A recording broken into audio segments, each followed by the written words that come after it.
Welcome to a special edition of Speaking of Strong Style, where we discuss the news, events, and issues surrounding New Japan Pro Wrestling. I'm Stephen Conway. With me, as always, Jeremy Finestone. It is G1 Finals Day. We're doing a special show here on Sunday to talk about the big card and cards. Really, there were two of them, the semifinals and the finals from Ryogoku Kikuji-kan. And Jeremy, I'm just going to say up front that the crowds, the energy in the building, the wrestling we saw right here, this was as close as I have felt, and it's not totally there, but as close as I felt to pre-pandemic New Japan. I had a lot of fun watching these shows this weekend. How'd you feel about what you saw from the last 2 days of G1 Climax 33? These were the two most fun shows that I've had watching New Japan in quite a long time. Maybe even before Dominion. I liked them more than the Dominion show. And I think the energy from the crowds definitely helped, but it also, you had a spotlight show where there were very select singles matches, but everyone else was put in a position to set you up to tell you who they were, what was going on, and what their future plans were. And I'm here for the short-term directions that New Japan has. And I just want to say hello to some of the folks watching live right here. Colin is with us, of course. We're very excited to have you here, Colin. Thanks for coming. Brad, glad to see you as well. This is one of the reasons we like going live. We get to interact with you guys during the show. Hello and hello. Absolutely. So, we're going to talk about a few things here. We're going to go over the semifinals briefly and then talk about today's card. Boy, a lot of things were set up for the future. So we have a good idea of what we're in for in the fall of New Japan Pro Wrestling. And, of course, now we know who's going to be headlining the Tokyo Dome. So there's so much to talk about. But let's get into, first of all, the 2 nights at Sumo Hall. It's Ryogoku Kikuji-kan. 6,575 people for the semifinals. Sounded way more than that. 8,283 for the finals, and this sounded even more than that. They magnified the sound. The sound sounded great. And Colin's with us on this one. He says the 2 best days of the tournament, and I agree. It was New Japan 2019 plus before the crowd was awesome. Yeah, it absolutely was, and they were into everything. And I just want to say this is the biggest crowd in Ryogoku Kikuji-kan since the King of Pro Wrestling, October 2014, 2019. So while there were some nights of this tournament where I was a little worried about it, it did pick up momentum toward the end, and the crowd seemed to come with it.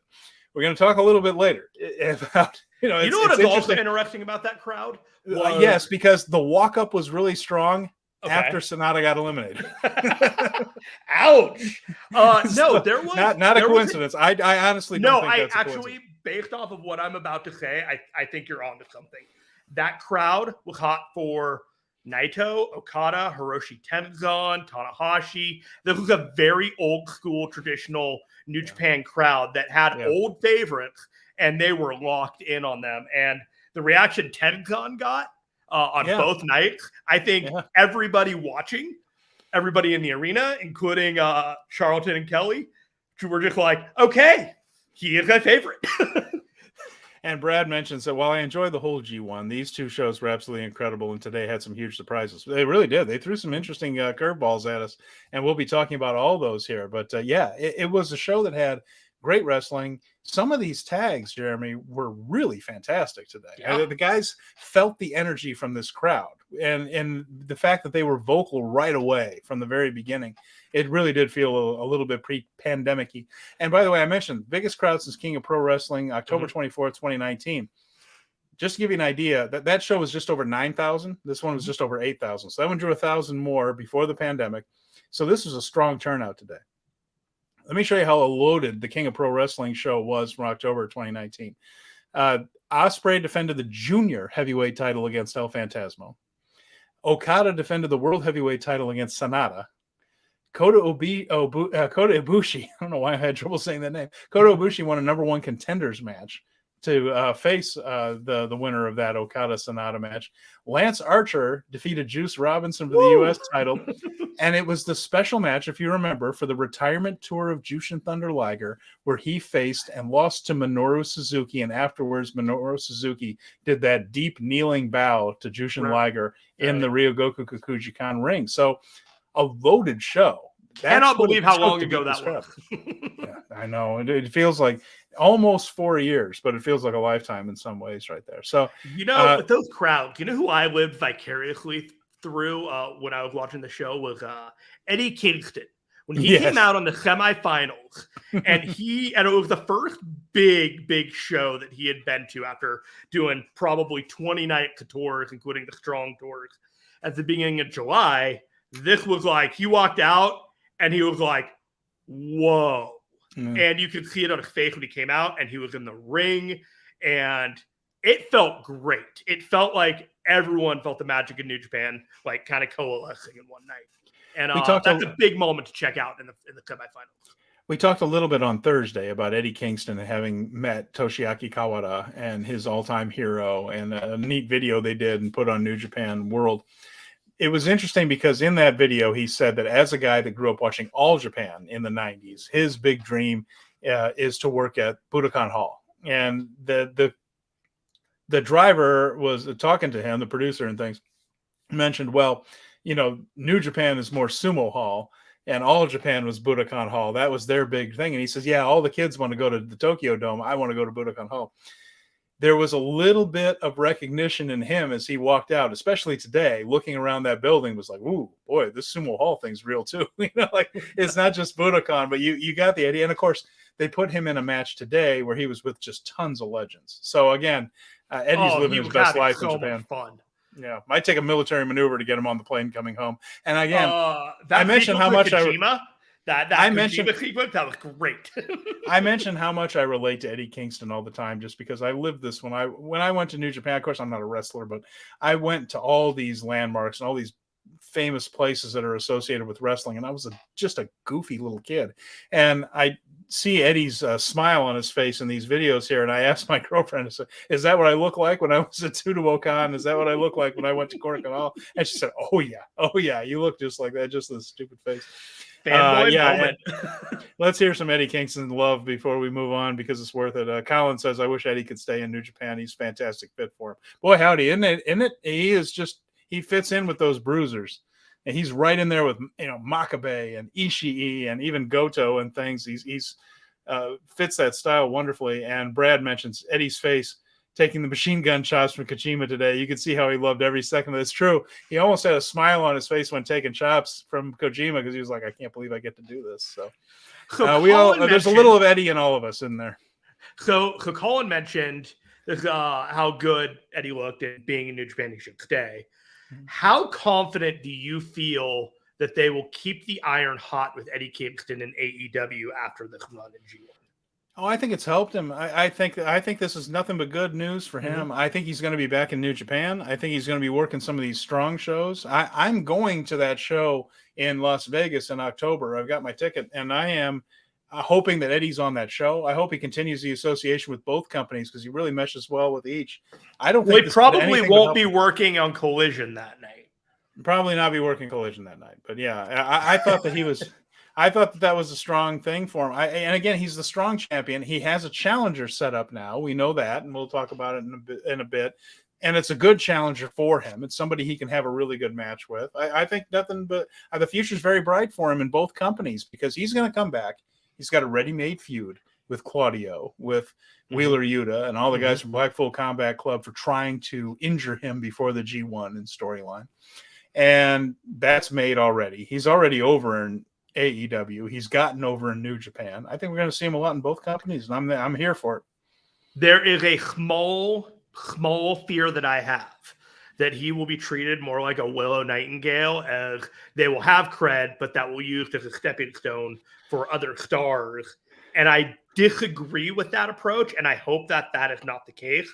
But given the plan, like Tony Khan's predilection to stick to whatever plans he has, despite whatever momentum people are displaying, this is one thing that I just make sure Eddie Kingston's momentum is supremely followed up in AEW. Jeremy, that never happens in pro wrestling. Promoters don't stick to their guns when they have a plan and the crowd tells them something different. That never happens in North American. Come on now, that never happens. Never happens. A couple more comments before we move on. Brad says New Japan treated Eddie better than any other company has from the moment he stepped foot in Japan. Boy, is that the truth.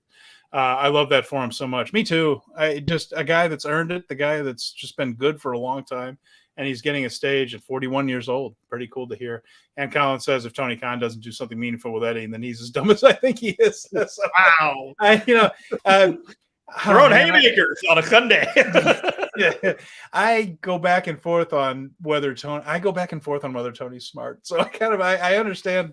Sometimes I watch AEW and I think that Tony has a good head on his shoulders, and other times I watch and I think, nah, he's the guy that's paying pro wrestlers to hang out with him. He is confident in his instincts, whether his instincts are correct. Yeah, he sticks with them. That's fair enough. And shout out to Miguel Rubio's here. Good, Miguel. Shout out to the new Mr. G1. It's not evil. It's Jeremy Finestone. Wow. He's absolutely correct. Great string of shows during the last several weeks. Thank you. Appreciate that.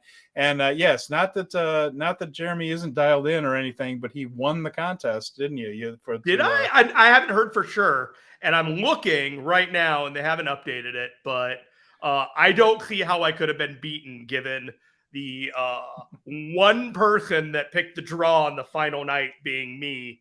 That kind of felt like that put me over the edge. So I don't know how the finals are calculated. If you get more points for bracket winners in the finals, I did not pick the right winner. I picked Will Ospreay. I don't know if there are any sports bettors out there in the audience, but every once in a while you pick a soccer game that has Colin, a football game. I'm with you on that. A football game, and you pick the draw, and it's always an underdog pick because every once in a while you feel really smart when you get one of those right. Jeremy did that recently. So, all right, are we ready to go break this whole weekend down? Main event of the main event. All right. Wanted to mention one thing. We're excited that we are here live on the Fight Game Media YouTube channel talking about the G1 Climax 33 finals. Great news for those of you, I know several of you out there, are big Joshi fans. Scott Edwards is going to be on at 6 p.m. Pacific time tomorrow.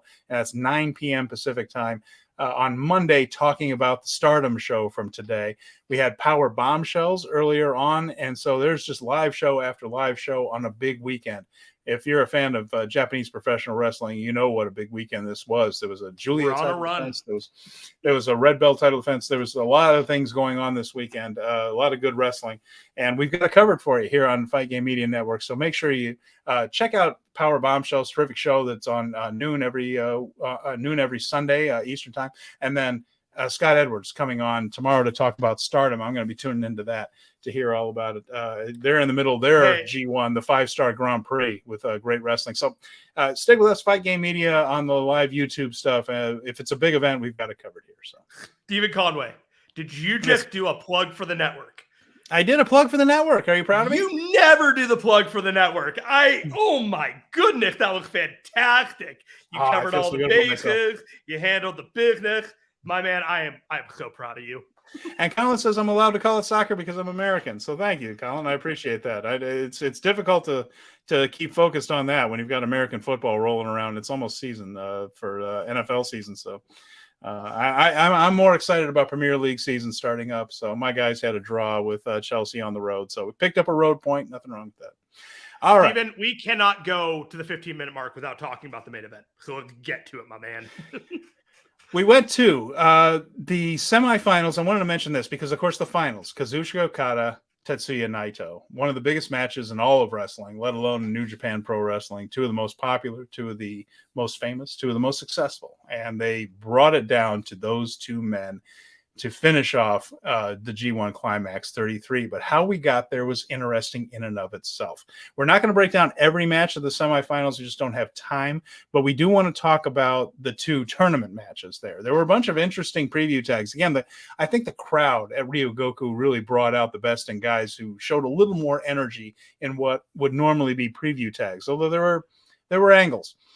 So the semifinals, Okada faced Evil first. The main event was Naito and Ospreay, which is the correct choice. But we kind of sweated that, didn't we, Jeremy? You and I texted back and forth, which, again, we don't normally do that. We try to keep things as fresh as possible.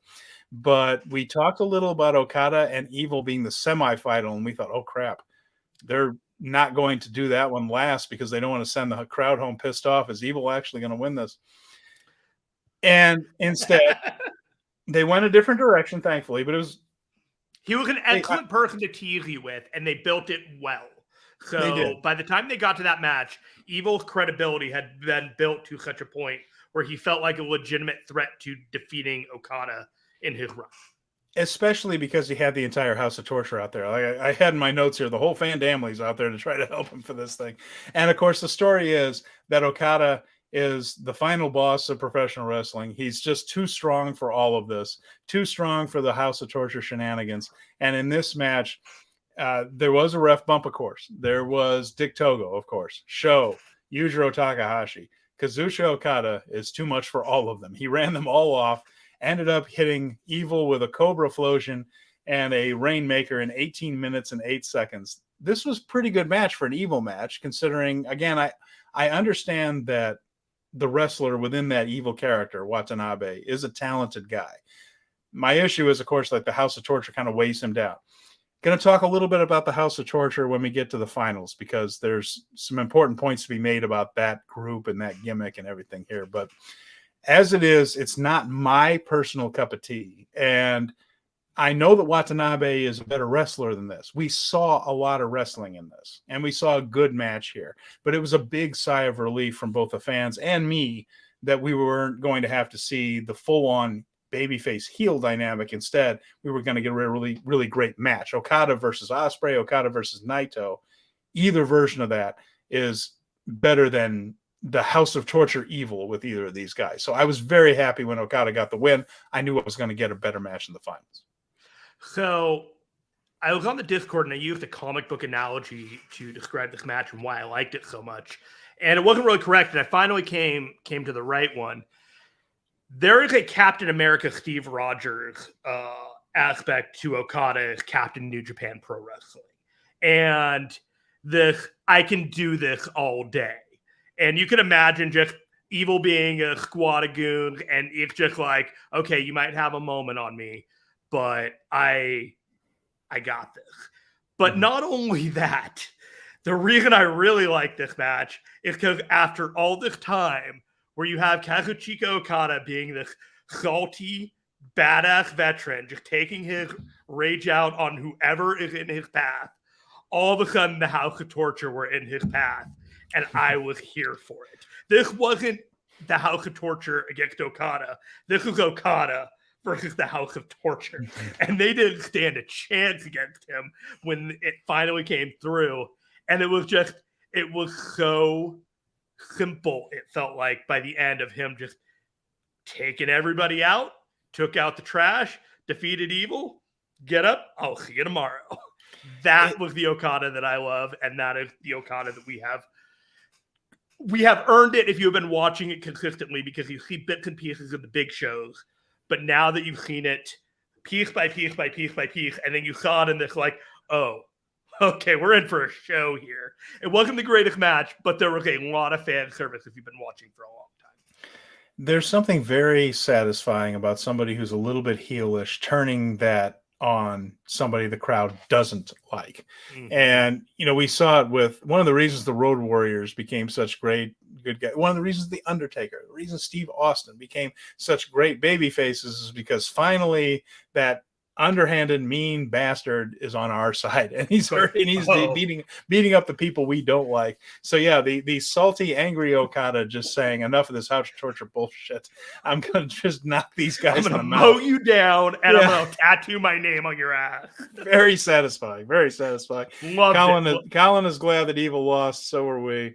And Brad mentions, I was the one who thought Evil was going to go through to set up Naito versus Evil. We talked about a very real possibility. It was an excellent tease between Evil having such a run defeating everyone, despite like all these upper tier baby faces falling to him.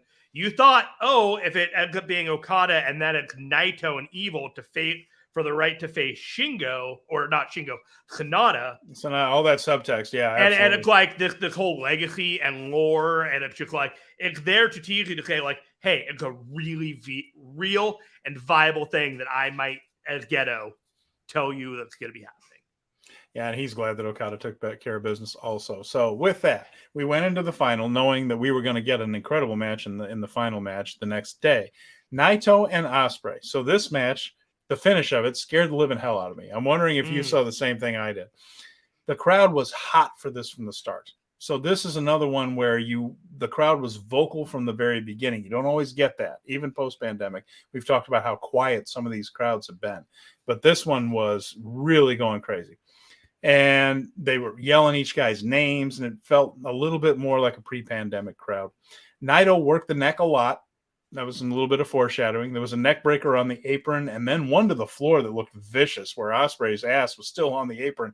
Dropped him down into a neck breaker where Ospreay basically landed from the apron to the floor on the back of his head. He was okay. That looked vicious, though. Will hit a shooting star onto Naito while Naito was draped over the ropes. Looked great. Naito hit a DDT out of a powerbomb attempt at the 15-minute mark. That was another fantastic spot. This place was electric at that point. The 15-minute mark, this crowd was just up, up, up, up. Naito kicked out of in succession, an ass cutter, then a hidden blade, then a leap of faith consecutively, just showing that this man can never die. He went here's where the things went a little bit sideways in this match. Right. Spot where he was supposed to duck an Ospreay kick. Either Ospreay didn't put the kick high enough, or Naito didn't duck enough. I didn't see, but take a look at this one, folks, if you haven't before. And you have to look at, he gets kicked hard right in the face, and he wasn't okay. He was clearly dazed for real. A couple of times he tried to get up and absolutely lost his balance. He was really rattled by that kick right in the face. It was a wicked one. And if you watch the first two Destinos, Jeremy, because there were three to finish the match, watch the first two. Ospreay you can hear for the third. Ospreay does all of it. If you look at those two, watch Ospreay. He is trying to get through this match because he knows the finish is nigh. And he just says, all we got to get through are these Destino spots. Here you go, buddy. I'll get you through the Destino. And he throws Naito into the correct position for the first two. Naito managed to pull it together to get the third. And they hell of a base, I'll tell you. I was really worried about him. I just thought, oh, crap. But he was talking fairly coherently. He didn't have his balance totally, if you watch him. And some of that's selling. Some of it is. He didn't have his balance completely. He did talk coherently in both the post-match in the ring and in the post-match comments afterwards. So I think he recovered fairly well. But there were some after effects in that final match against Okada right there. And but Naito did manage to pull it together and get the win in a really, really good match. It was one of the best matches of the entire tournament. I definitely knew something was up when Will yelled Destino at Naito before the last one. So loud that I was like, something's definitely wrong. Yeah, it was John Cena asked. It was Cena asked how loud he called that. It was, and it was just to make sure Naito knew what he had to do. Yeah. And it's like, it's fine, as long as Naito's okay. There is a cost and effect to the way that they wrestle in New Japan, and I trust their doctors to make the right decision. And based off of how Naito wrestled tonight, it seemed like he was able to go 35 minutes with and relatively hold it together. Well, let's be clear that the concussion protocols that we have in American sports and what we're starting to see in football overseas is not in New Japan Pro Wrestling. So they still have that very macho finish the match. You got to get through it, power your way through an injury type of thing. Now, Kota Ibushi, of course, injured his shoulder badly during the G1 finals, and they did stop the match. They have done it. There is a precedent for it. But the idea of getting your bell rung is still not taken maybe as seriously as it should. Sometimes in Japan, there's still a bit of a macho thing right there. I will say this match reminded me of Kota Ibushi versus Naito matches, those trilogy of matches that they had. Same time, 2019, 2020. There was that level of elevated risk in their movements and what they were doing with each other that I was like, this reminds me of Naito going nuts in those matches with Ibushi and Ibushi just being game for it. So I hope they're okay. Yeah, we all do. And it's one of those things where it turned out okay. And there were some after effects that we're going to talk about in that Okada match. But anyway, the victory was his. And that led us to An interesting thing that we're going to get to in a little bit more detail, but Ospreay afterwards rebranding his own championship in the post-match comments that you saw a little bit. He made the U.S. title into the UK title, and he said, well, this isn't how I wanted to do it. I wanted to do it in the middle of the ring, but I don't feel a connection to the U.S. championship, and this is now the UK championship. Now, we're going to get into the finals with Naito and Okada. Will Ospreay wrestled on finals night in a tag. We're going to talk more about that UK title that you see on the screen right now, but that is where he said he was going to change it. He said he didn't feel a connection to the US title. He wanted to make it into something that he did feel a connection to. So after the Naito match, Will Ospreay declaring himself the UK champion instead of the they're eventually US just going to turn it into the Intercontinental. Watch. I hope so. Eventually it's going to come back as the Intercontinental, because you have to have somebody from the UK win it. Right? Like, if they're just going to play leapfrog, it's essentially the Rev Pro belt with a glow up. So, like, he has a belt. He's earned this belt. This belt has legacy at this point, and he's going to increase that legacy. But, like, how long does he carry this thing? Does he... Those are questions to be had, because it really seems like they are tying this belt to him for the long term. We have a couple of comments here that I wanted to get into. This match secured Ospreay the Wrestler of the Year award, according to Brad. No one else is coming close to him. You know, I think he has my vote, too, at this point. Just the G1 in general. Yeah, and the Omega matches, in addition to all this. The whole campaign. Who's doing better right now? Yeah, it's hard to pick anybody that's better. I don't know if he's going to win it. If you're calling it the Observer Awards Wrestler of the Year, I doubt he's going to win it just because of the people that vote in that for the Observer. It's AEW magazine in some ways in that sense, but I think Will has more of a shot than usual. So what's really interesting with Will is that if you think about it, since February, this is the first time he has been in a series, like an open field, where he's not in some type of tournament, some type of, like, he was in the New Japan Cup, and then he got injured, and then he came back, and then he was in the tournament for the U.S. title, and then he won the U.S. title. He had basically no matches to defend it, and then he went straight into the G1, and now we have this campaign where he can actually have singles matches against people and defend it in some type of continued legacy without any tournament plans, pivot, anything that we have to get him back into this position. So I'm really excited for, like, this reset of Will Ospreay and see what matches that they have upcoming for him that could potentially just blow everyone away. Well, we know one that has the potential to do exactly that, and that is he's wrestling Shingo Takagi for Rev Pro, I believe, the night before he goes to before the big stadium show, right? It's before he goes, before he goes to All In. Does he have a match for that? Well, I don't know if it's officially announced, but the rumors are at Wembley he's going to get stuck with Chris Jericho. So if anyone can drag anything out of what's left of Jericho, it's someone Ospreay, had mentioned that was actually, like, whatever match he was going to have was actually his dream match, like something that he wanted. So I'm really curious if that's not Jericho then, but but yeah, it's we'll see. If anyone can get anything out of what's left of Chris Jericho, maybe Ospreay can. So yeah, so I trust that Ospreay is so good at this point that there's no issue with him just killing it. But either way, that match with Shingo Takagi for Rev Pro is almost certainly going to be brilliant. So 100%.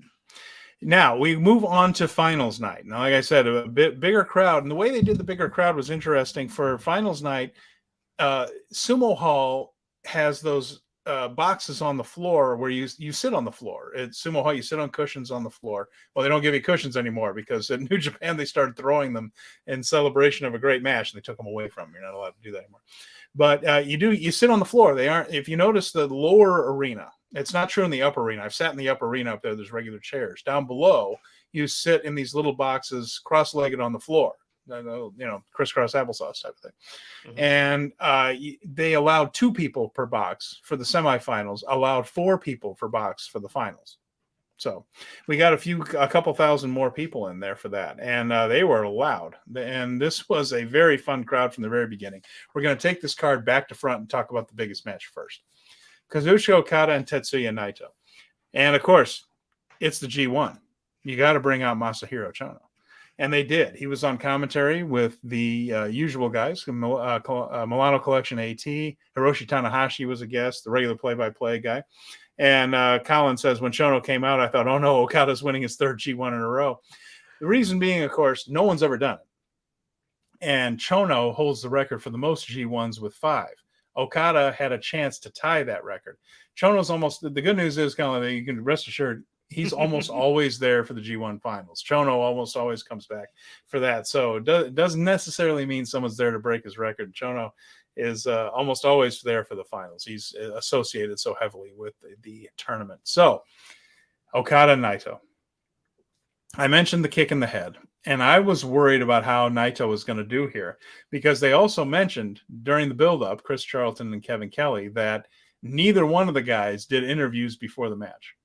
Naito or Okada, and I just thought, oh God, is Naito okay? Is he okay? Is he all right? I'm like, oh crap. Yeah, and I didn't really think about that. It felt like hype and mystique to me when they're like, okay, we're not going to hear from these guys. Yes. The next time you see them, it's going to be when it's go time, and it made me feel like, ooh, okay. I didn't expect them to. They never do anything like that anyway. You never hear from them before the show. Yeah. They really wanted to lay that thick. I want to mention this comment, too, from Colin, because he's correct. They also throw cushions after Yungo sumo wrestler beats a Yokozuna, by the way. Yes, they did not take the cushions away from the sumo crowd. They know how to handle it.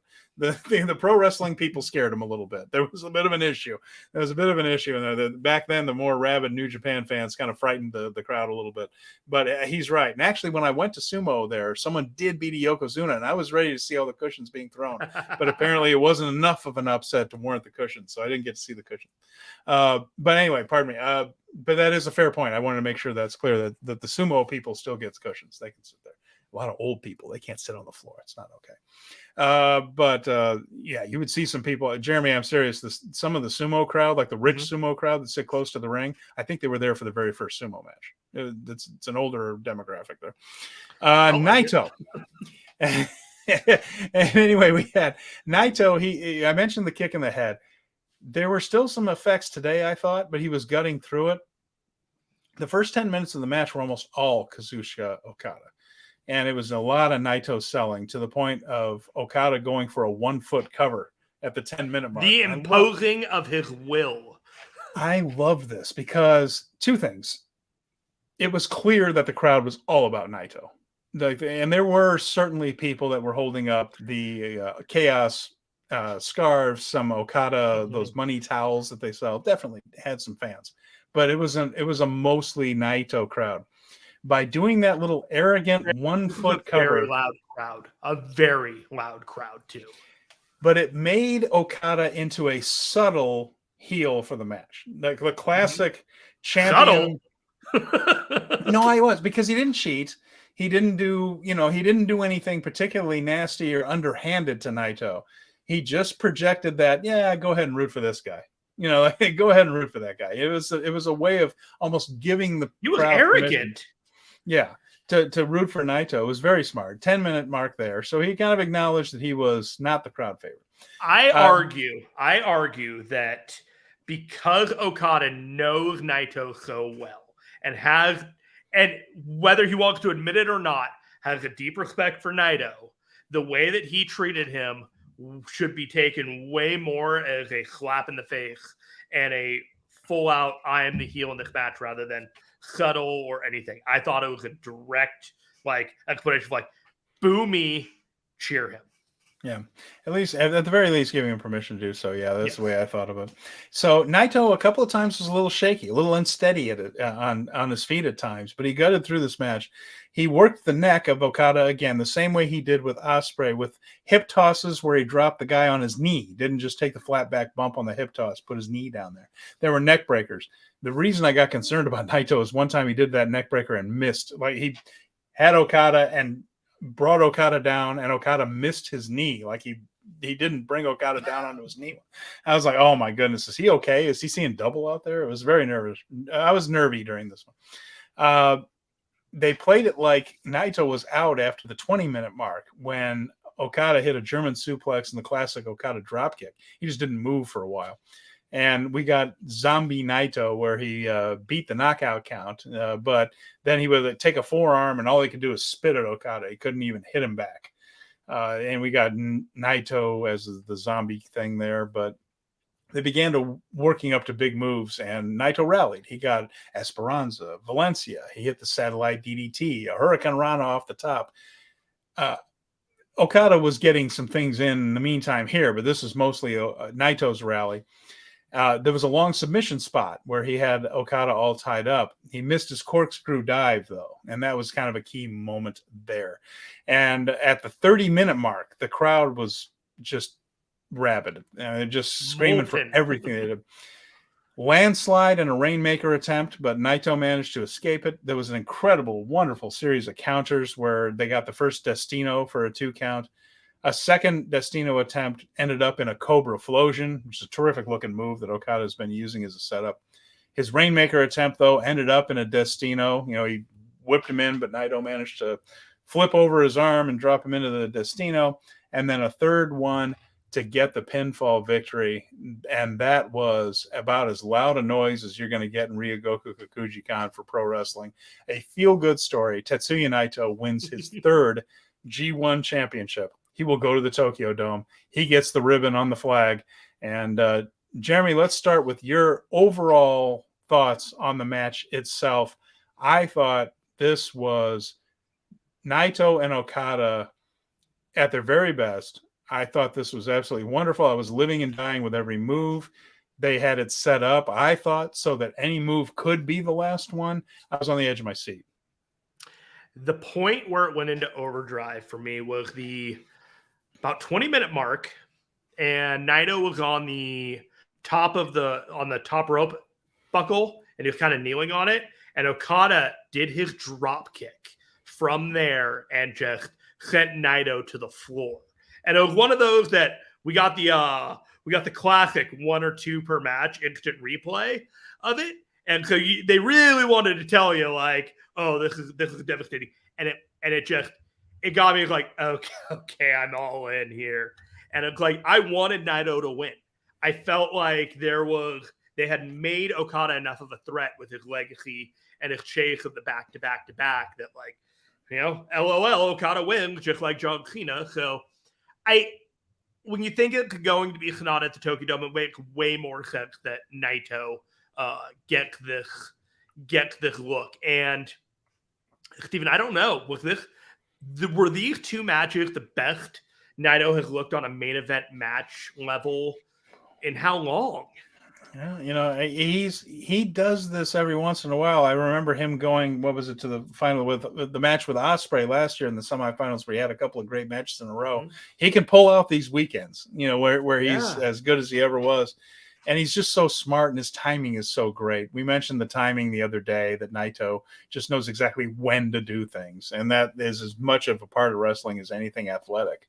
Just that knowledge of when to do it. And he's perfect with that. And this is another great example of it.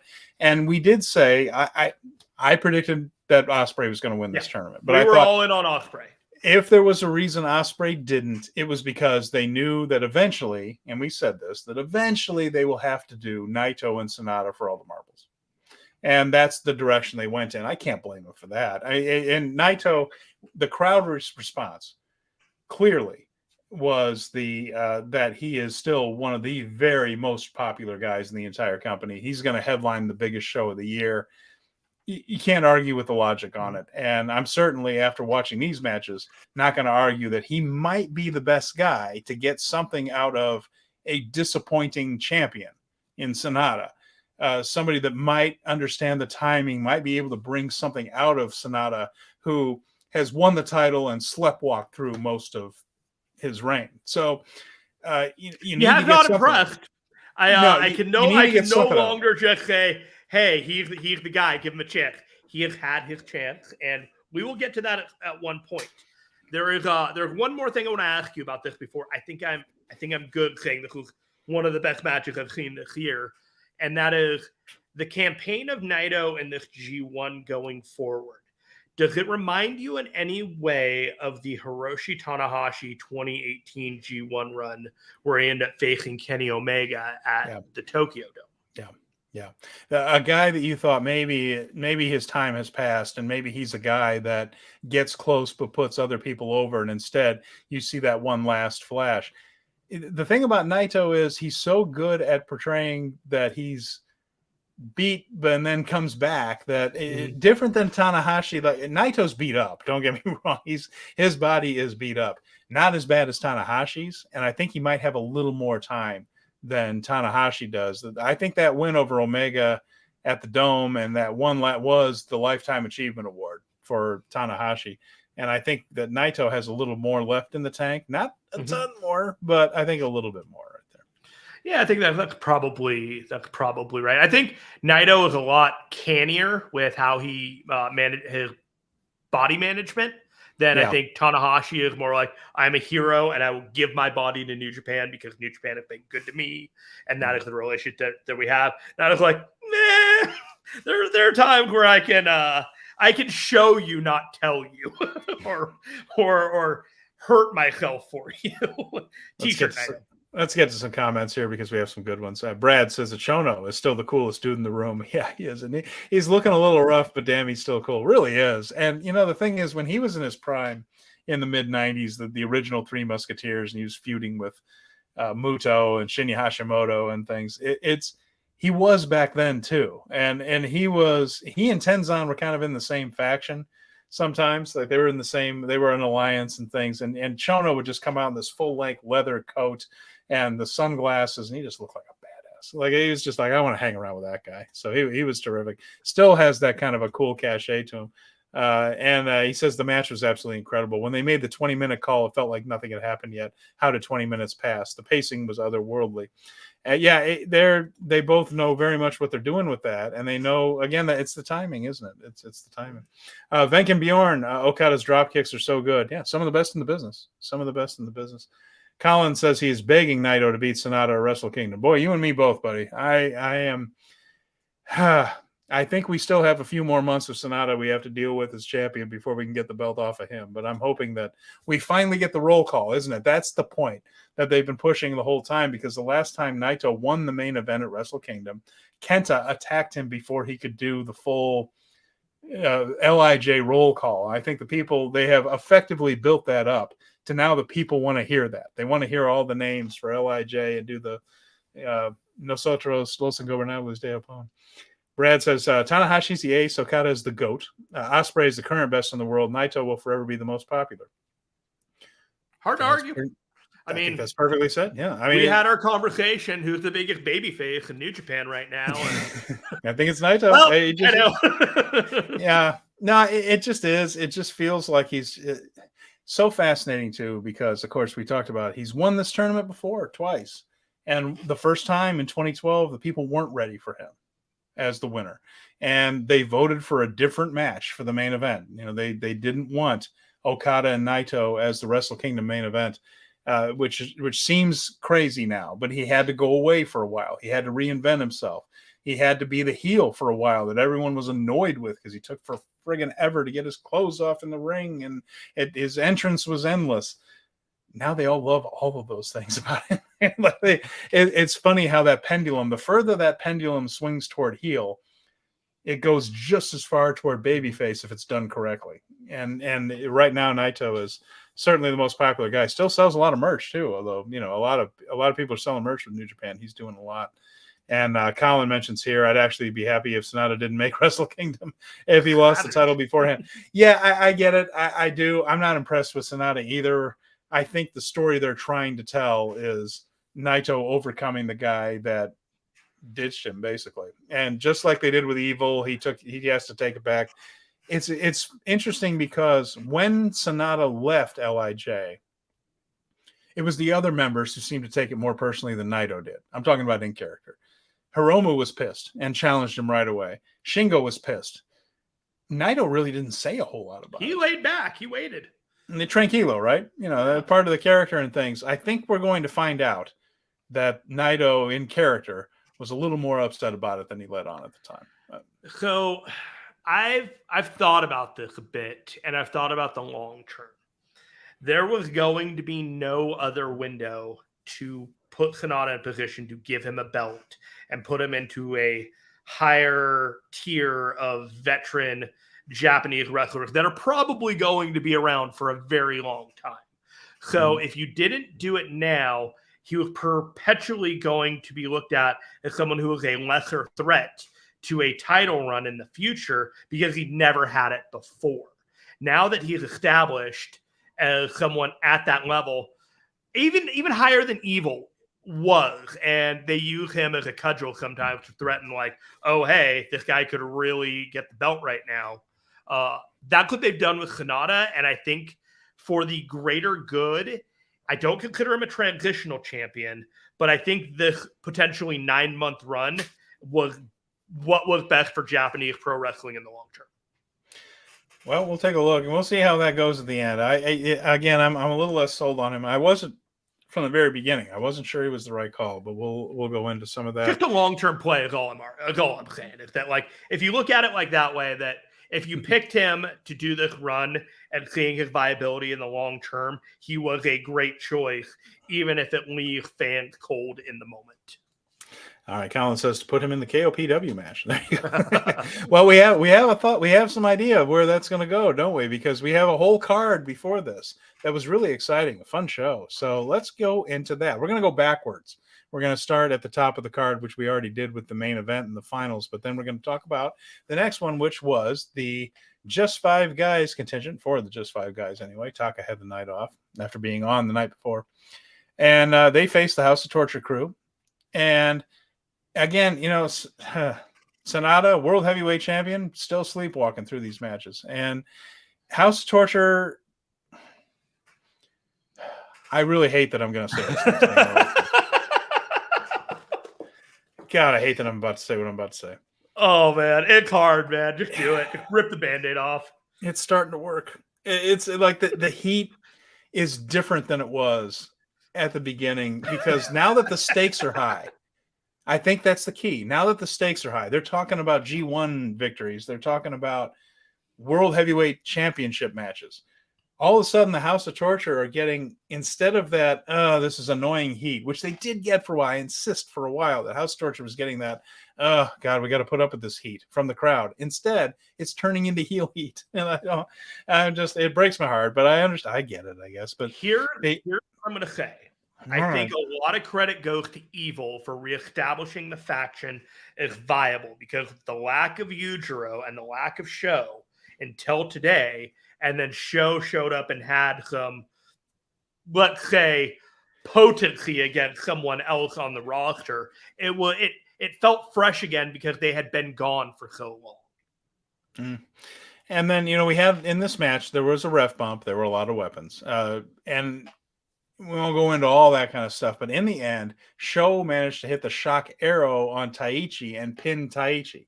So that sets up Show as the obvious King of Pro Wrestling challenger. And, of course, there are other people that beat Taichi during the G1 that they could also do. But this was clear that this was meant as a shot across the bow that he wants to face him for the King of Pro Wrestling title. And then Evil beat up SANADA post-match, handcuffed him to the ropes. SANADA's hanging from the ropes with both of his wrists up, looking like he might have been reading a book. Just not selling it. Like, dude, if you don't want to be, he has no ability to furrow his brow. God. And I don't know why. He's just so dull.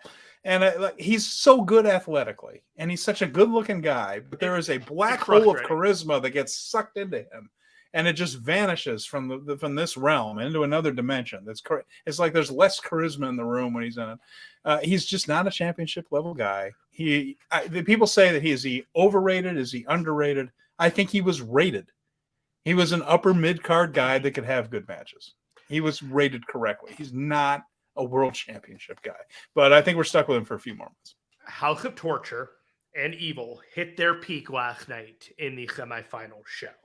This, to me, is like, I get why this is second from the top, but I do not care about this because it feels like a feud to get through. We do need to get SANADA and Evil for the title, given everything that they've had go on in their past. Great. If they actually belt Evil after all this, I will laugh uproariously, because that is insane given how steadfast they've been with SANADA up to this point. But we've said it every month on the show.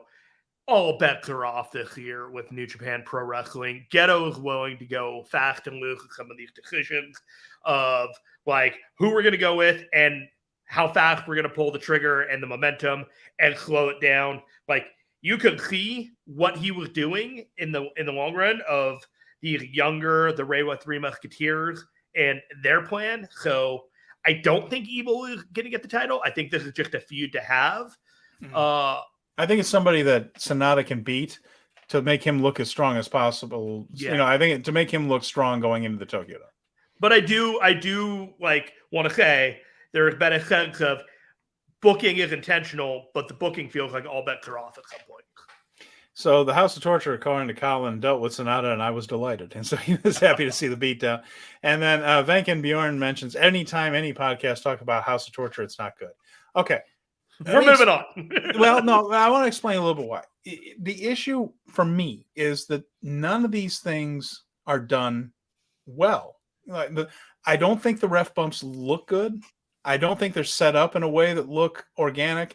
And I'll tell you, as strange as it sounds, you know who's done some pretty good, not realistic, but at least logical looking and ref bumps, WWE, when they've done a few of them with Roman Reigns and the Usos, where the referee is in a spot where it doesn't look like he's trying to get in the way. And some of this stuff where they do things right in front of the referee all show long. And then with House of Torture, it's done differently. The ref bumps and the interference is not something New Japan does well. So there are other people that do it so much better that when you see it, you kind of roll your eyes and go, oh man, it's so. One of the reasons I think that House of Torture irritates me is just because it's not New Japan at its best. When a lot of the people involved in this is the best use of Yujiro, but Sho and Taichi and SANADA and even Watanabe, Evil, are capable of better than this. I guess that's my point. So is Dick Togo, for that matter, who's not a bad wrestler at all. And Brad mentions it was a big surprise for him because he thought Dick Togo was taking the pin. I think just about everybody did when that match started. I like that Sho has has a feud. I just like that. Well, he's been just floating around for a long time. Yeah, he hasn't really done anything since the Yo feud. Yeah, I mean, he was just a guy in the best of the Super Juniors the last couple of years. The match before this also had a little bit of angle to it. LIJ, Shingo Takagi, Yota Tsuji, Hiromu Takahashi, and Bushi facing Will Ospreay, Jeff Cobb, the Great Okan, and Henare from the United Empire. So this match was great. This was a really good 8-man. And everyone on fire. Everybody got a little bit of shine in this one. It's centered on teasing us with an Ospreay Tsuji match, which was the match I didn't know I needed until today. Now I know I need it because they were terrific together in the sequences they had in this match. And it all built to Tsuji and Will isolated in the ring, everybody else brawling around the outside. And Tsuji ended up absolutely trucking Will Ospreay with a spear to win too, really. And he pinned Will Ospreay. You could hear a pin drop after that happened. But I mean, it got a big pop from the crowd once they realized. There was a moment. They're like, "What?" And then everybody exploded. Like they didn't believe what they just saw happened. And it's not his first singles win, but that is the biggest pin of Yota Tsuji's career. Oh, by far, yeah. And it was a thing where now we know who's going to be challenging him for that UK title. Now it's a UK title. And of course, Yota Tsuji, part of his excursion was in Rev Pro. So he has if they did that match back in Rev Pro, it'd be pretty big. On a show over there. Yeah. I don't think that they are. They were having I don't either, but I mean, they could. They had a press conference today where it's going to be in the UK. So I presume maybe another Royal Quest, something like that. And that Yota versus Will Ospreay would be the main event of one of those shows. Well, anyway, we also had another thing. Wherever it happens, I'm looking forward to the match because I think it's going to be dynamite. What we saw. That's all rampant speculation, by the way. Yeah. It's an interesting thing because the UK title thing, and, Venkin just mentions, I can't believe it's the UK title now. I agree with you, Jeremy. They never should have gotten rid of the Intercontinental title. The logic of that never made sense.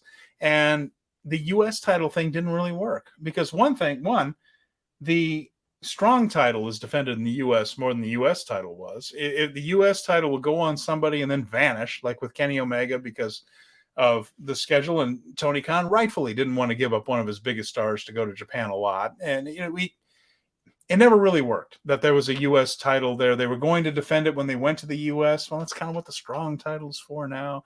They're making the U.K. title fine. Every once in a while, they're going to go back there. I think they should just make it Intercontinental, and then you don't have to worry about where.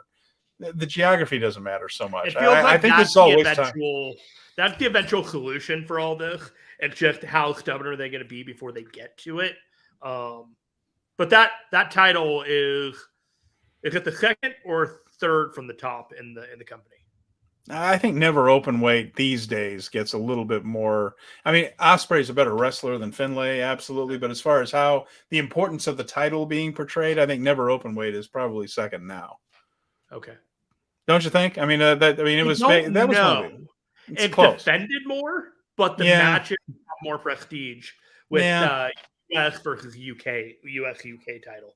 And you know what? Just when I just said that out loud, I just thought, did I really just say David Finlay's belt? And I was like, wow, that is a take. Well, except that it's just portrayed like at Dominion, it was portrayed as basically the second most important. But a part of that was to build Finlay as the new leader. So I guess it depends on the show. I guess I don't know. I could see Finlay challenging for that title after he drops the never open weight title. Yeah, there's a lot of different ways that could go, but it turns out Finlay has his own issues to deal with here. But there was one other at the show on Saturday during the semifinals. Eddie Kingston's in the ring after his match, minding his own business, when Henare attacks him from behind and decides that he wants to be a challenger for that strong title that Eddie Kingston won recently from KENTA. So on this show, Henare is out there after Will Ospreay takes his pinfall, and he is beaten up by Eddie Kingston and dragged to the back, not to be seen the rest of the night. So that's the direction that is headed. So we're going to see Eddie Kingston and Henare for that strong belt eventually. So that was the match right there. And we have some comments about this. I'm going to knock them out here real quick. Brad says he enjoyed this one a lot.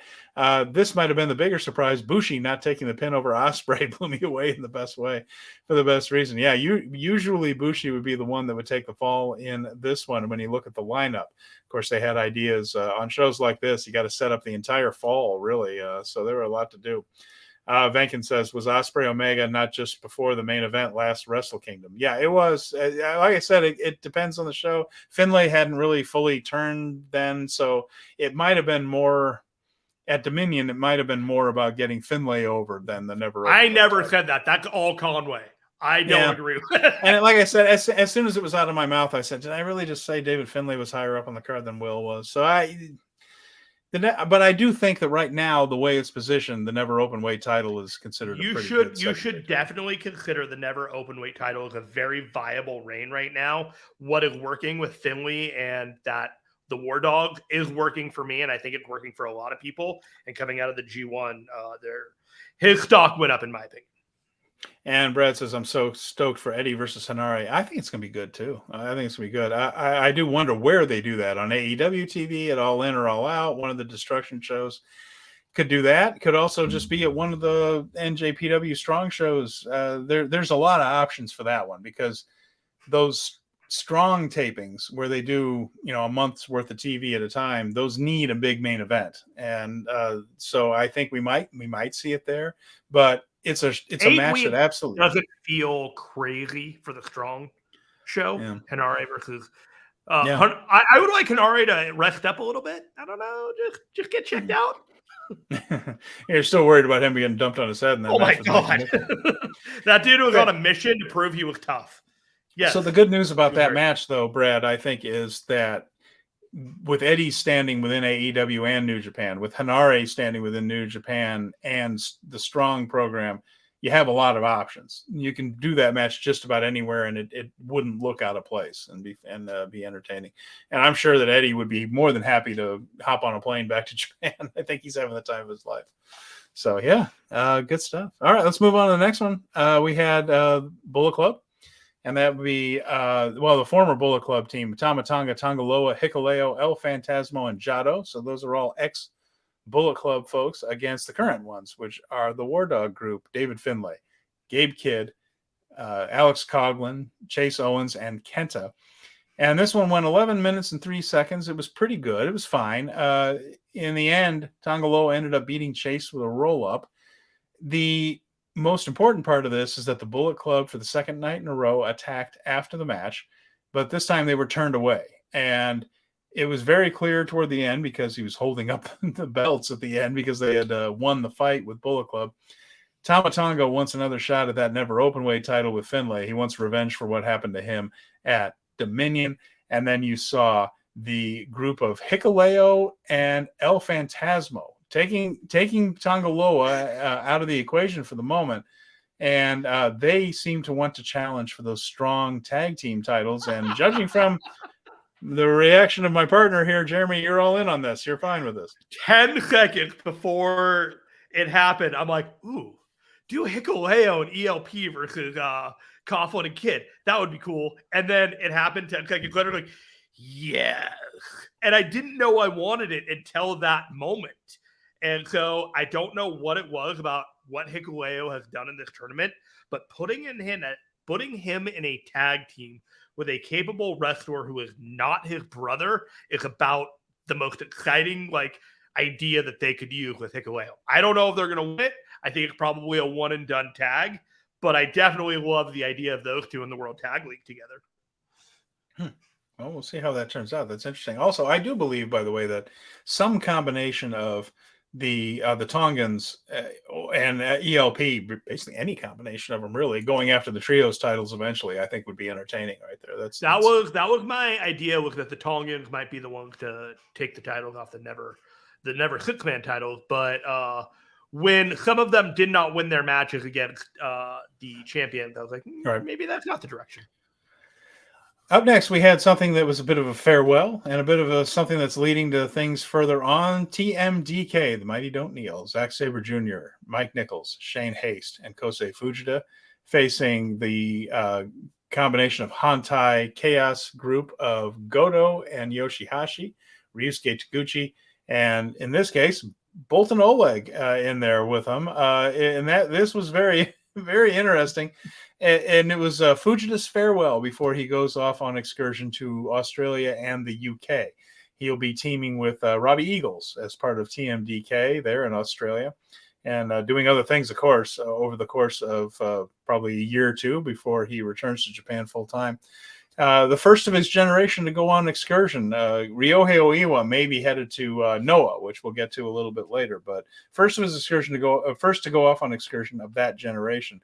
And we found out another thing, that Bolton Oleg, and again, he's Oleg. His first name is Oleg. His last name's Bolton, but he pronounces he has his name introduced in a Japanese style where you do the last name first, like you hear Okada Kazuchika from the main ring announcer, the primary ring depending announcer. on where you're looking, it'll be spelled different. It'll be the other way around. Yeah. If you look on the amateur wrestling rankings, he's Oleg Bolton, but he's Bolton Oleg in New Japan.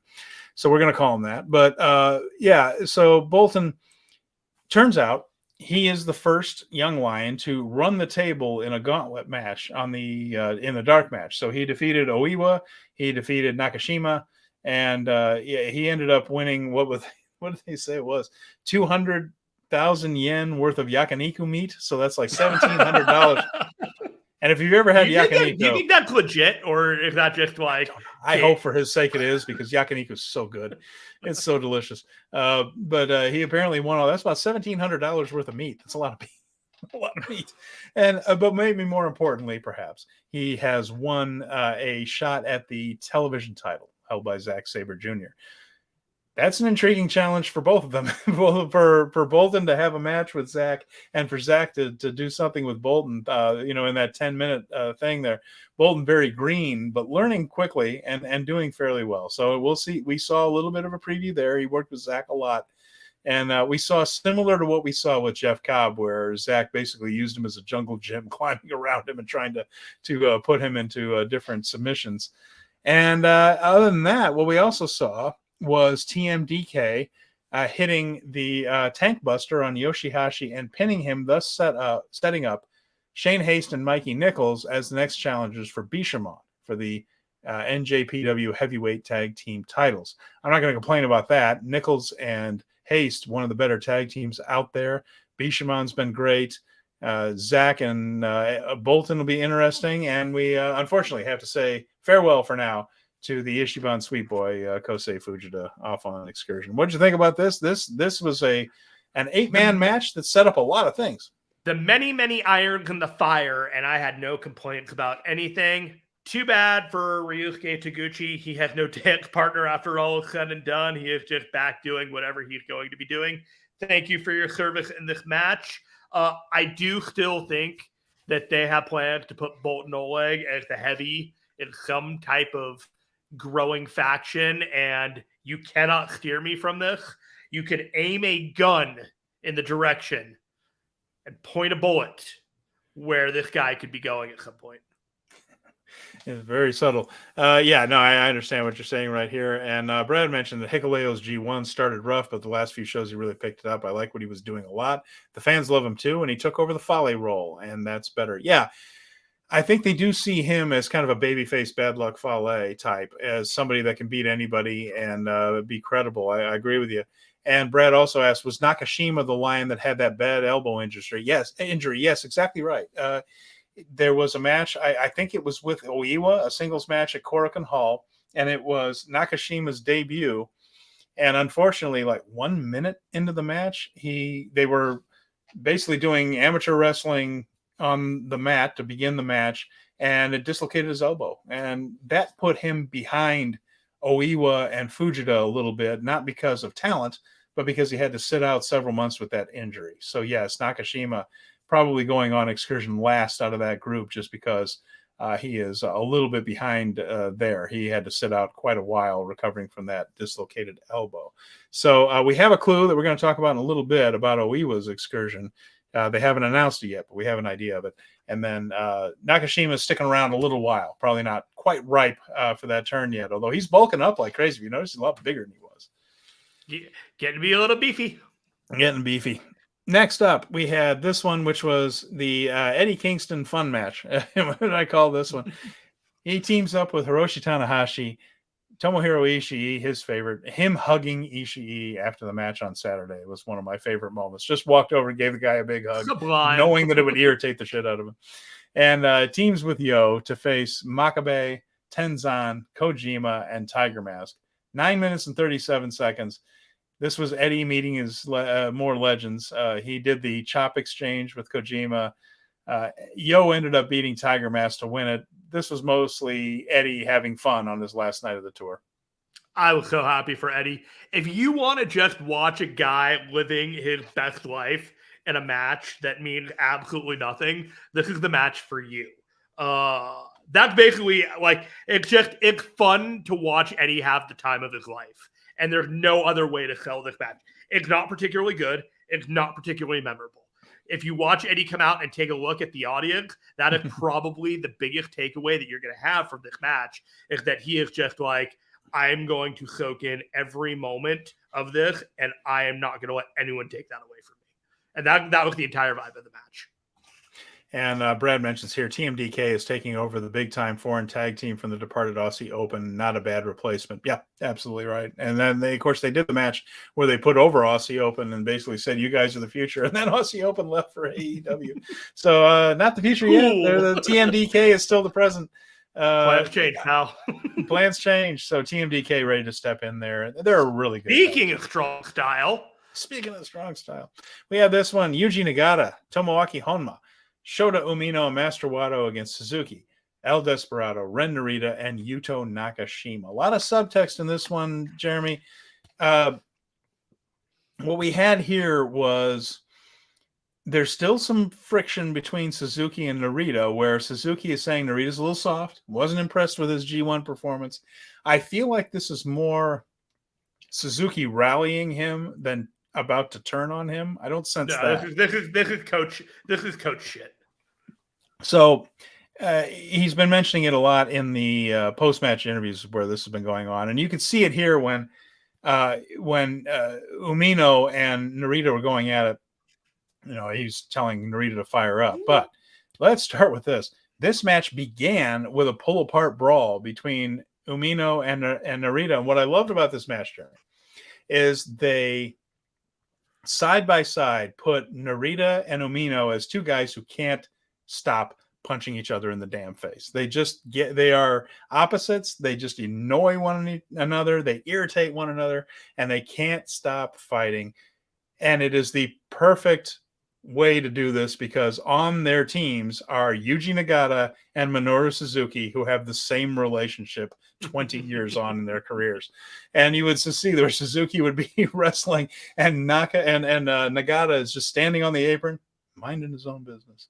Desperado just had a death match a couple days ago. And Suzuki would just slug Nagata in the face because he could, and because he just likes slugging Nagata in the face, and vice versa is true. So they kind of painted this as the new generation of Suzuki and Nagata, and I was there for it. I really enjoyed it, and it was presented as the modern day version of it. Nagata and Suzuki played right into it. They acted like Shota and Ren the whole match. They just kept going after each other, whether they were the legal person or not.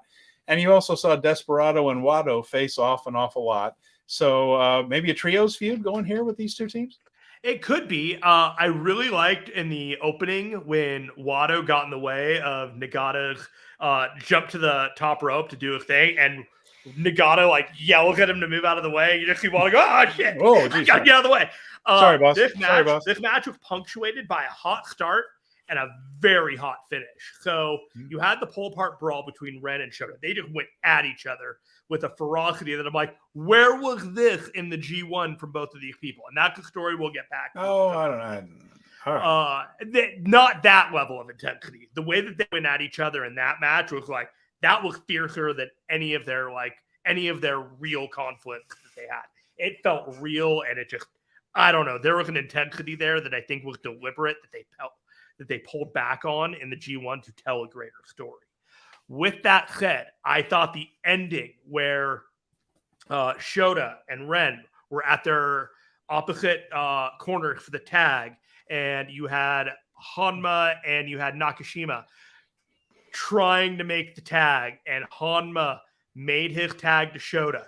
Shota immediately beeline for Ren to knock him off the top and hit him into the ringside metal barricade.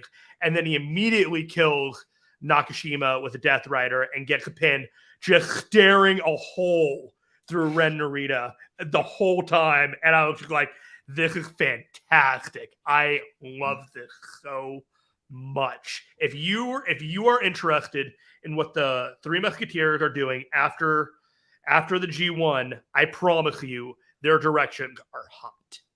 I'm interested in seeing these two face off in a singles match, of course. I'm also interested in the trios match that they teased here. If you take Hanma and Nakashima out of the equation, I'd watch that. I would watch Nagata and Suzuki again, by crikey, although, like they mentioned, there are pages and pages of their matches on NJPW World when they were younger men, and they're terrific. They're terrific, yeah. But this was so much fun. And a couple of comments here that are worth mentioning here. Venkin Bjorn, Desperado and Suzuki together in a team. Yeah, they're strong style. Speaking of strong style, and Reader says Shooter's a star. Absolutely, the Reader's shown fire the last 2 days. They're going to feud for 20 plus years, Star Delight. I'm proud to say that when I saw the G1 show in Dallas, my girlfriend just kind of watches big show. She watched this one, but she doesn't follow it show by show by show by show. She catches some of the highlights and things. And when Shota came out as a young lion at that show, like on the opening match, I just said, I honestly believe that someday that guy's going to headline the Tokyo Dome. And I still absolutely believe it. And I think Ren Narita is going to be a big star for a long time. And just the future is just so bright with these guys. And then Tsuji. And I'll tell you what, Yumeura might be as good as any of them. And he's not even back from excursion yet. But Over an Impact, hamming it up with yes. whatever the digital media champion. I saw some clip of him just coming out the door with a thumbs up. I'm just like, oh no, okay. Showing some personality though. Showing some personality. Yeah. And and Bjorn saying, I was just thinking Desperado had a death match recently. He did. He had one a week ago. They had that Freedoms pay-per-view a few nights ago. And, with Kasai, that's right. Yeah. Teamed up with Jun Kasai against a man and a woman right there. And apparently they all cut each other to ribbons properly, as you do in those death matches. So good for them. We'll move on. We didn't see that one, but we didn't see the Freedom pay-per-view. We had we were focused on the G1. Opening match, Jeremy, still interesting. You got the graphic for that one, or are we? There we go. There we got it. Toru Yano and Oscar Loibe against Kato Kiyomiya and Ryohei Oiwa. Now, this is Kiyomiya's farewell for now.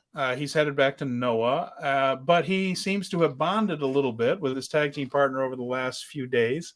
That is Ryohei Oiwa, and he ended up pinning Oscar Loibe and getting the win, and his music played on the final night, as he should. That's the way it ought to end up. And we found out a couple things. One, that he is interested in perhaps bringing Oiwa over to Noah, and that might be where Oiwa has some of his excursion with Pro Wrestling Noah. And we also found out that Oscar Loibe, I was happy to hear, is going to be going home to Germany for the first time in over almost a year and a half. Since he got home to Japan, taking a little bit of a break. And yeah, he has. He's improved a great deal. Not leaving the company by any means, but actually going to see his family a little bit, for the love of God.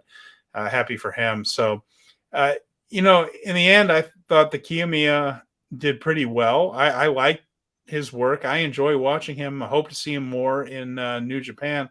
But I don't think the story is over with him. It can't be. He will be back.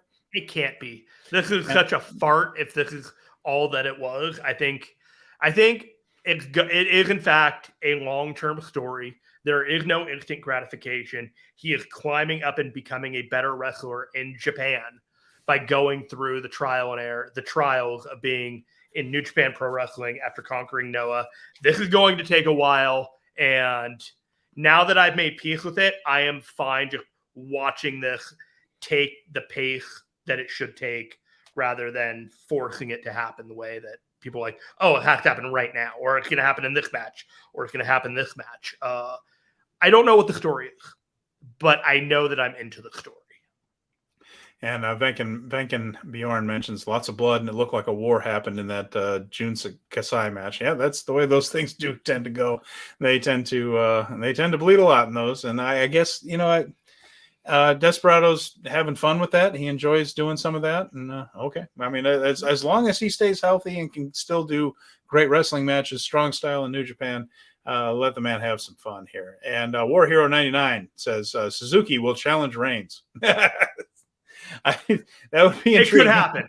He's a free agent. He could go anywhere.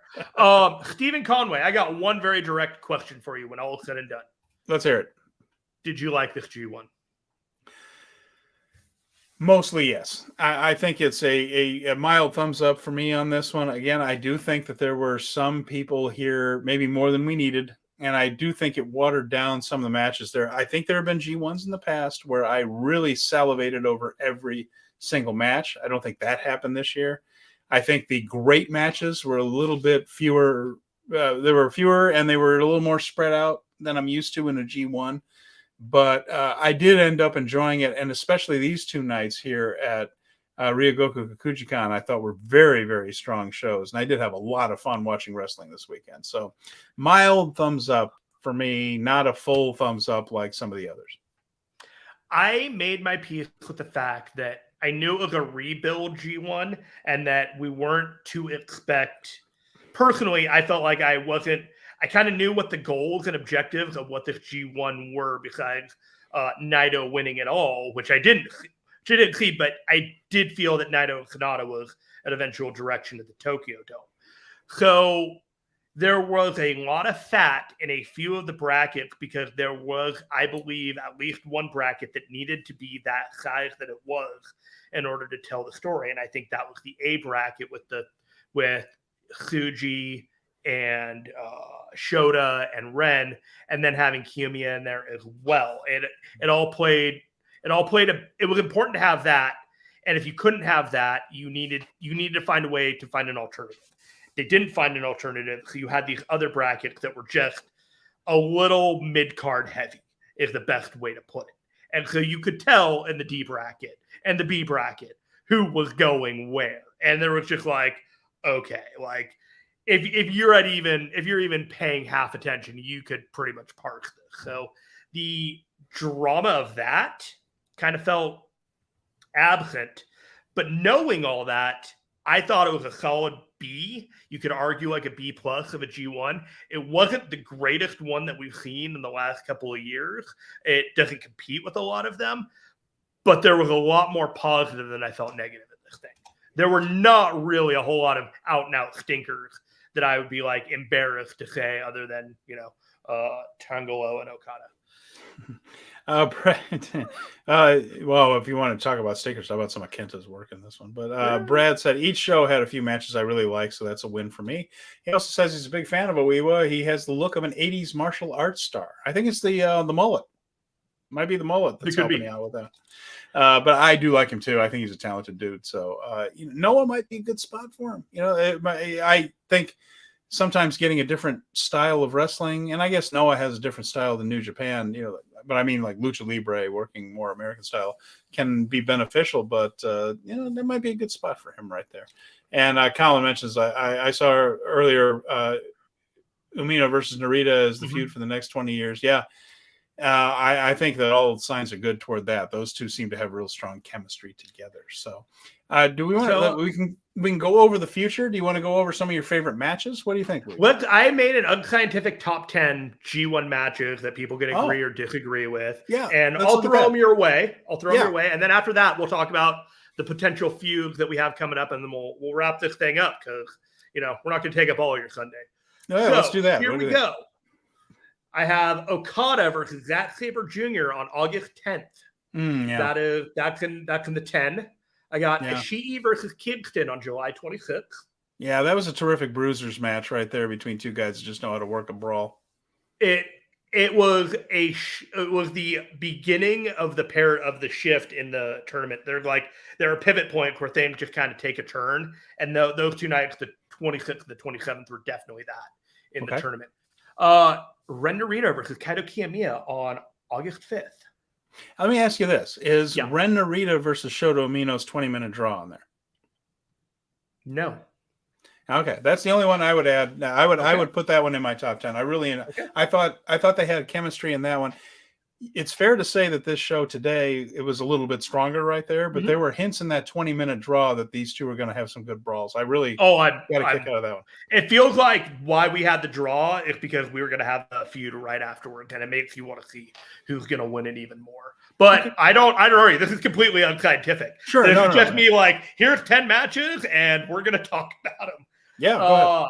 Okada versus Evil on August 12th. I thought, for the reasons that we talked earlier, there was a lot of dynamics that just really hit the bullseye for me, and it coalesced into the perfect dynamics given all the fluctuating changes in New Japan. So that was in there. Taichi versus Okada on July 15th. Yeah, boy, was Taichi great in that match, and Okada's always terrific, but Taichi really stepped up and put in a good performance. Yep. We got Ospreay versus Finlay from August 10th. That was an excellent match.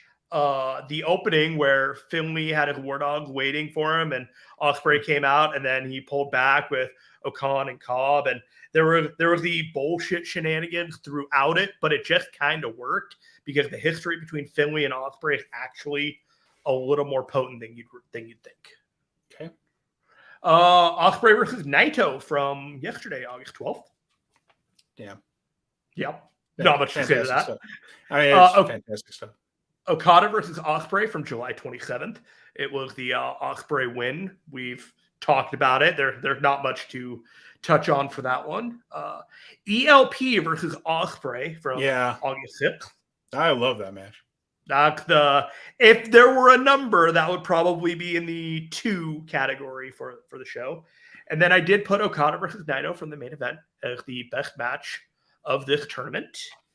And those are the 10. And I threw in, if there was the best SANADA match, because I did not believe he had any of the top 10 matches in this thing, I believe his match versus Kiyomiya was his best match, slightly edging out the Yota Tsuji match. Okay. I just want to toss in one. Zack Sabre and Cobb, I thought, had a really strong match. I really like Zack and Cobb. Yeah, I really like that one. I would not argue putting that in there instead of Okada versus EVIL or something like that. I freely admit that there are some homer picks in there, and that was definitely viable enough to be in any top 10.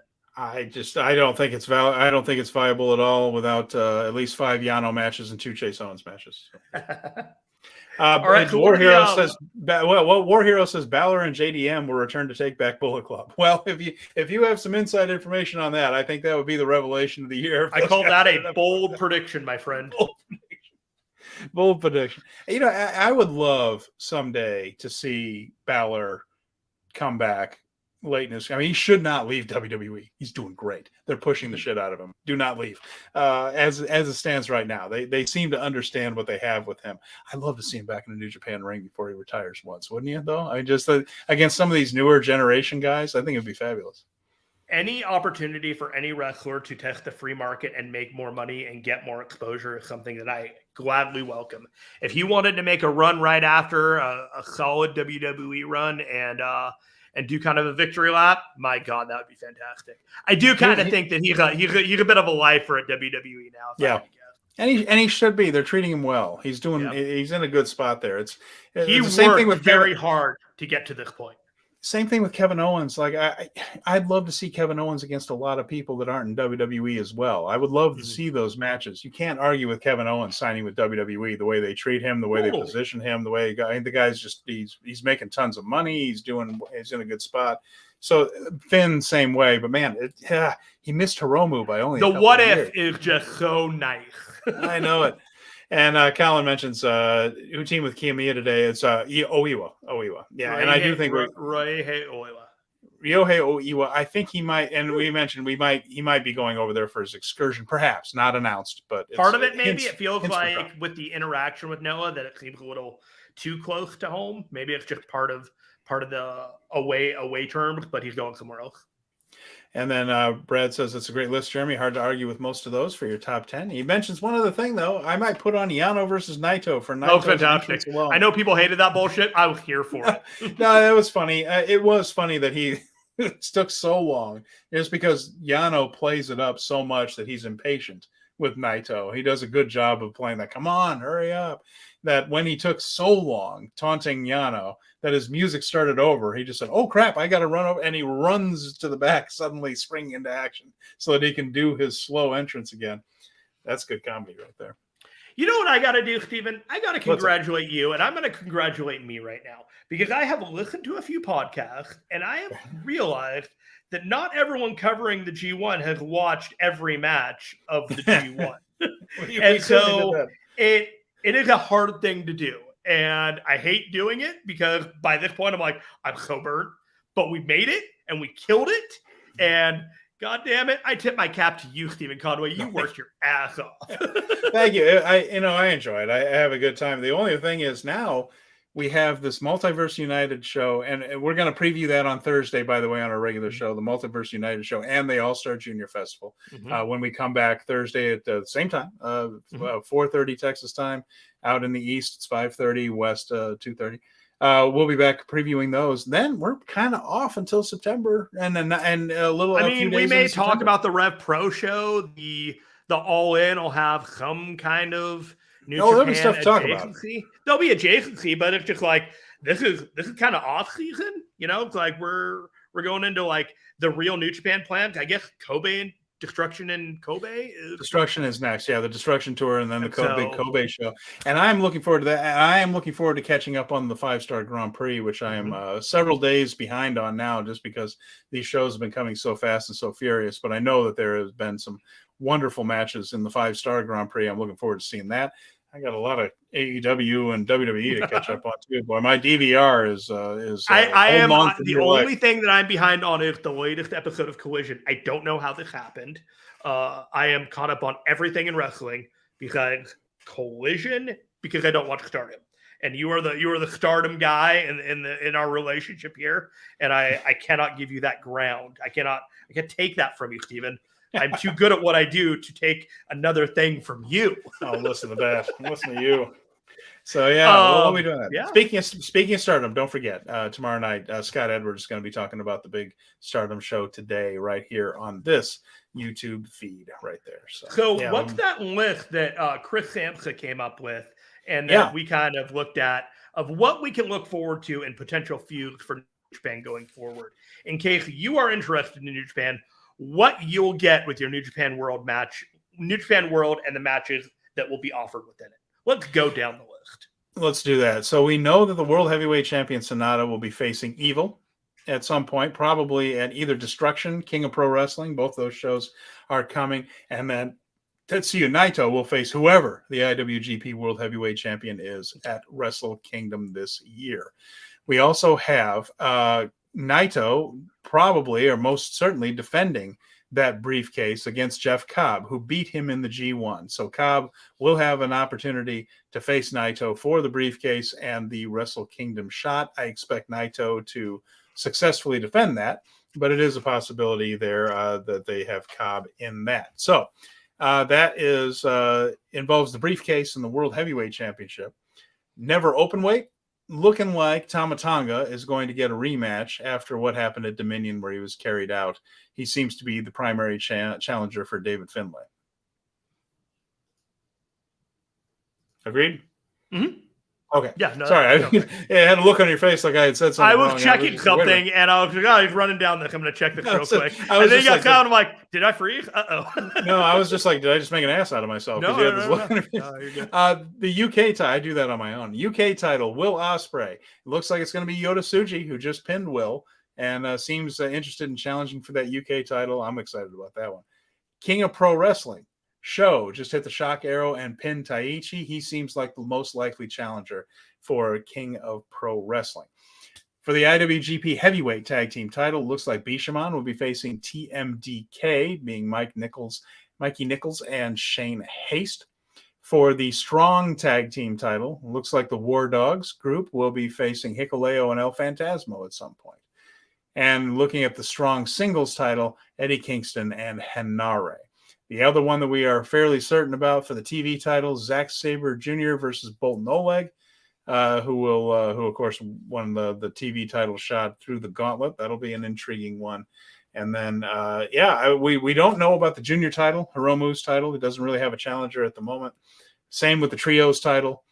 We also know that the IWGP Strong Women's title, looking like it's going to be Julia facing either or both of Giselle Shaw and Deonna Purrazzo. Looks like that picture was muddied a little bit. Next week?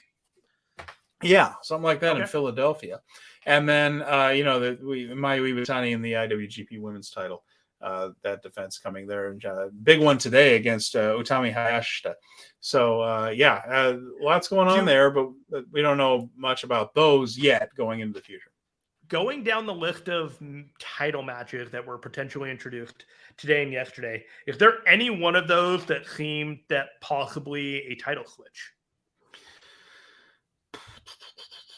That's a good question.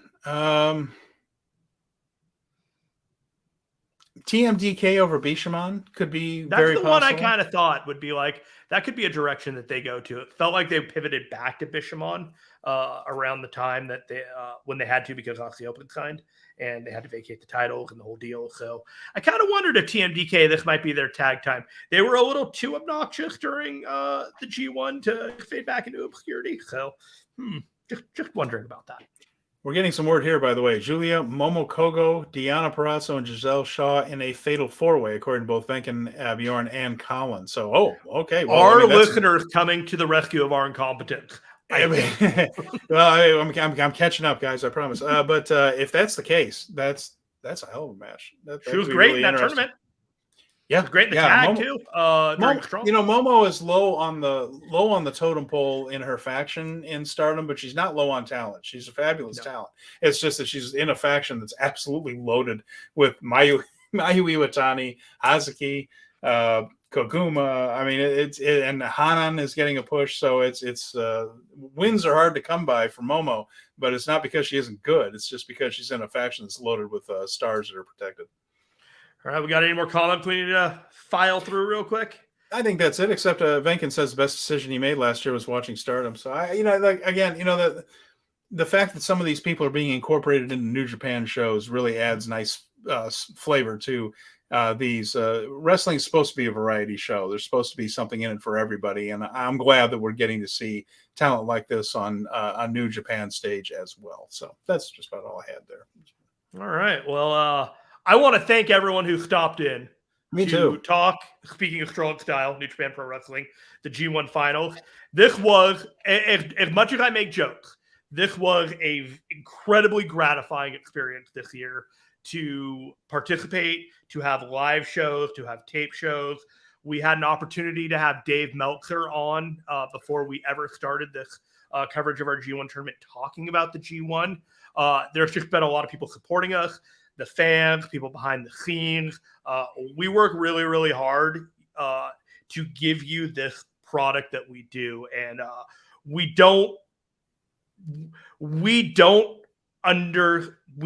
care very much about what we put on for this show for you all. And so thank you so much for all the support. This is a special live show that we did for the Fight Game Media Patreon.